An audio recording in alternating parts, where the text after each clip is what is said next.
Yeah. Oops, my God.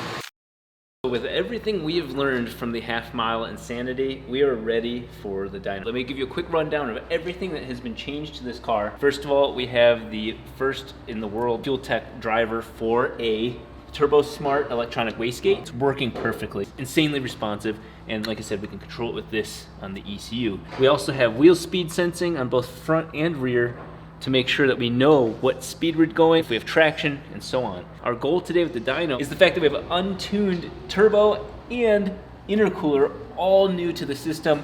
We were going rich, lean, mostly rich. So I've got a lot of tuning to do.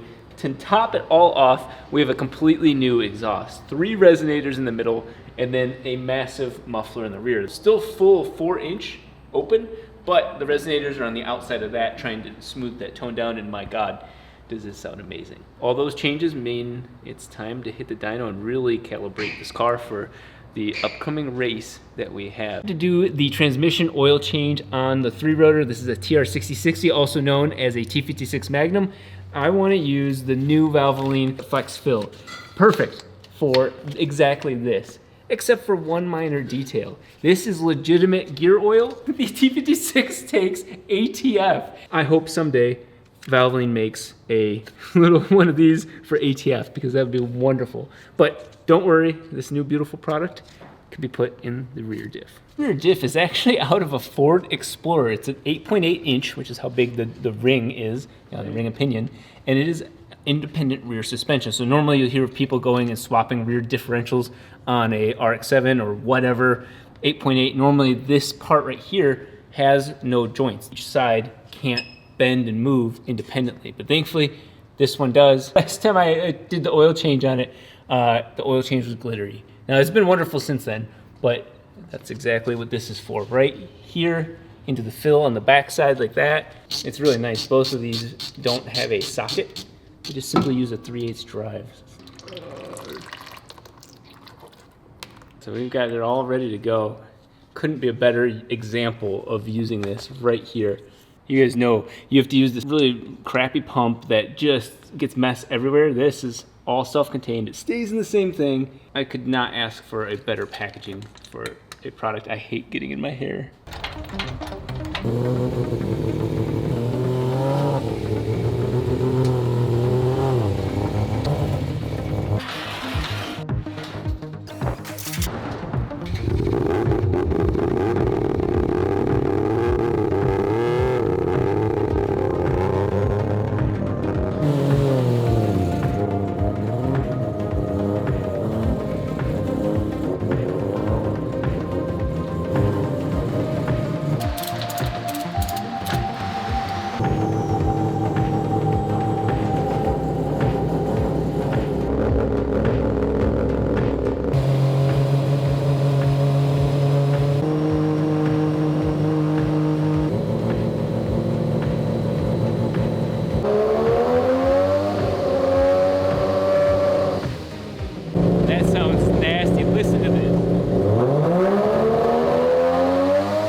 I just spent quite a bit of time getting a base map going. Now I'm going to start going to baby power pools. We have the wastegate set to open up at 0 pounds of boost, so that way it prevents the car from going into really big power. That way I can start to see boost curves and then make the next level of adjustments to the base map. It's going to not sound like it's making tons of power. It's going to open that wastegate, but let's see.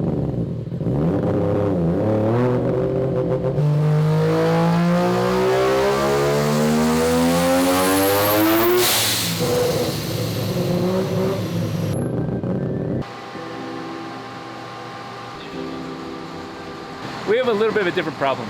The wastegate opened completely wide. The electronic wastegate's epic, but the G42 is so damn efficient that it's boost creeping on this car. Previous turbos, even the older gen Garrett's, could not spool like this thing is. I had the wastegate wide open. It's a 60mm wastegate, mind you, both tile and turbo smart. 60mm wastegate. The position though, keep in mind the position, at 0 pounds of boost, the car still overran the wastegate and we did up to 16 PSI. So I'm actually kind of curious. It's wide open. Let's see what sort of power we got on that first run. That was not what I was intending to do. It did sound pretty good though. 593, 497 torque. That run was with the wastegate wide open. We're gonna go ahead and now say, okay, you know what? 16 PSI with boost creep is our minimum that we can really do. So I'm gonna set it to 16, which means the wastegate's to be completely clamped closed, and I wanna show you the difference on how much the power comes online sooner. Hey bud, you know why I pulled you over today? I don't. Can you give me your passport? I just want to know who I'm dealing with. Yeah. You're not making enough power, sir, so... it's illegal in the state of California.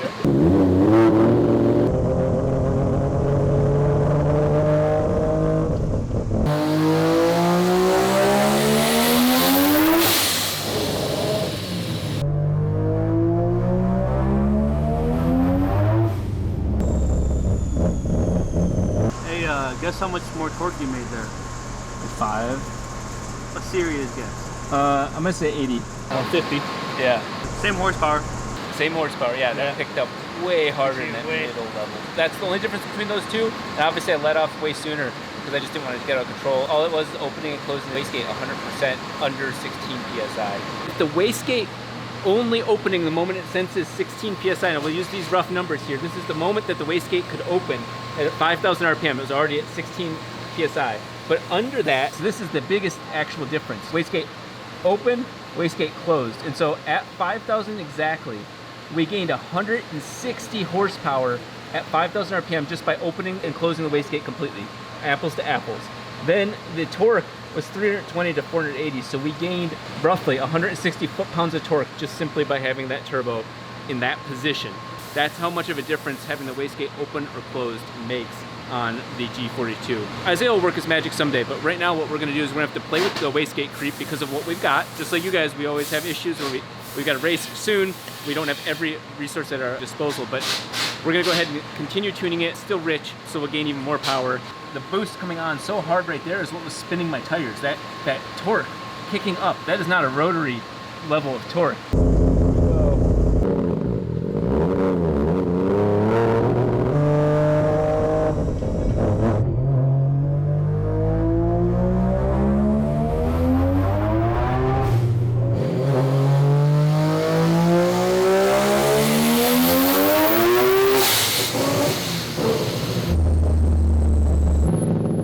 Still super rich. Oh, just 850 horsepower? Yeah, this is casual. We got like 25 PSI. Oh, because it carried on up here. It can't, that's the minimum I can do. I accidentally just did 850 horsepower. I'm a machine. I was looking at numbers. I was watching the air-fuel ratio. That's all I was doing. I was just doing my job. That's real smooth. I like that. Yeah, and that's... I don't like this, though. I guess this is a wastegate. It's trying, and the turbo says, fuck you. This is going to go nuts once we close the wastegate over 16, because this is still 19 and it's fighting it. Mm-hmm. If we clamp it here at 5,000, this is going to rise even crazier. This is the first and probably only power pull we're going to do. Full power through the whole power band. I'm going to have to pull off as soon as I see the thing getting too crazy, but fuel's looking good, so here we go.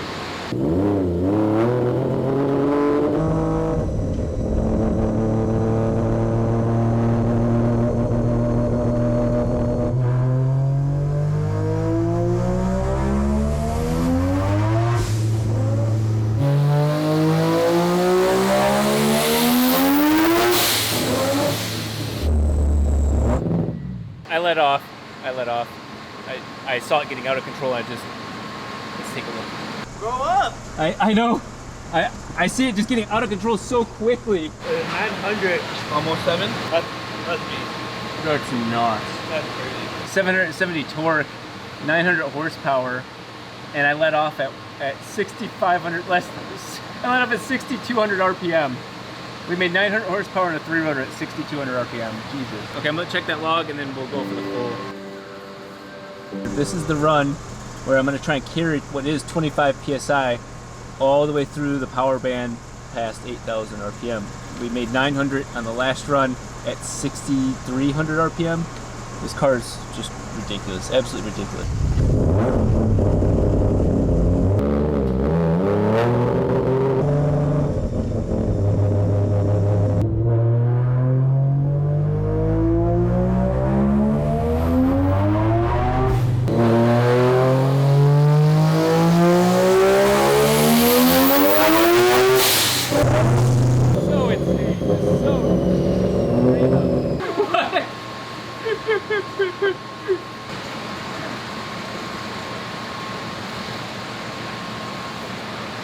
My bad. Yeah.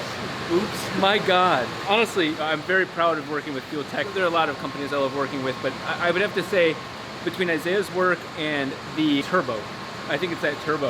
Oh, yeah, it's definitely turbo. That turbo, turbo is stupid. Stupid difference. Crazy. Are we done or more? I got more to do, but not push it power-wise. That's literally the most 1,000 horsepower we can make in terms of early, and it'll keep going. It'll make more. But you see that boost curve, everything else, utterly insane. What I'm going to do now is, it thinks second gear, just third gear. I got to start getting those things going because this is literally what I had at the half mile. Just right on tap, untuned. That was not on purpose. Just testing gears right now.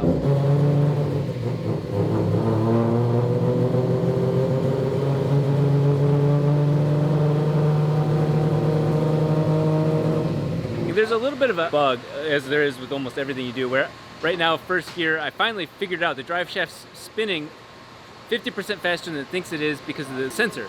So I just multiplied everything, blah, blah, blah. I now, when I put it in first gear, it says first gear. As soon as I go to second gear, the thing really knows. As soon as the clutch engages the two, it instantly, like very quick gear detection on Fuel Tech. So now I can do boost by gear, and I set up the rear diff so it can also do boost by RPM. So we've got gear and RPM choices.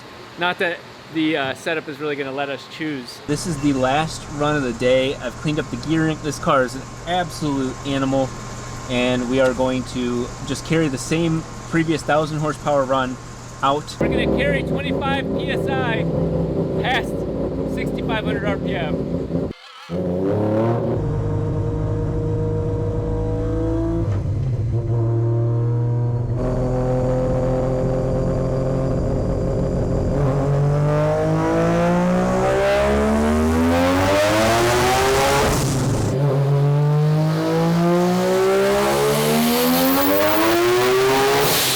Was that the 9,000?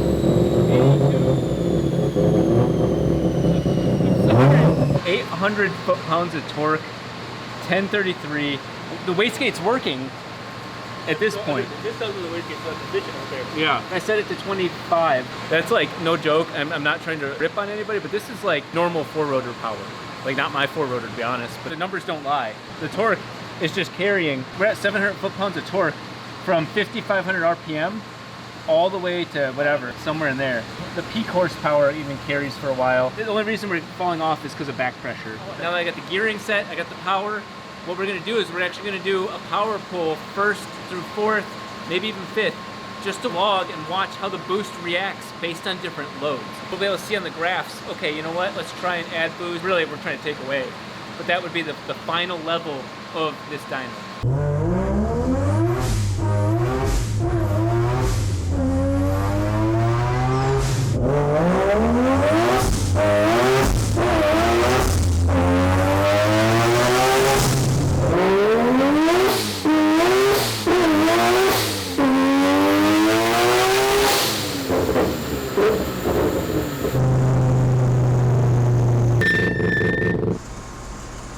That's insane. I set it to 10 psi.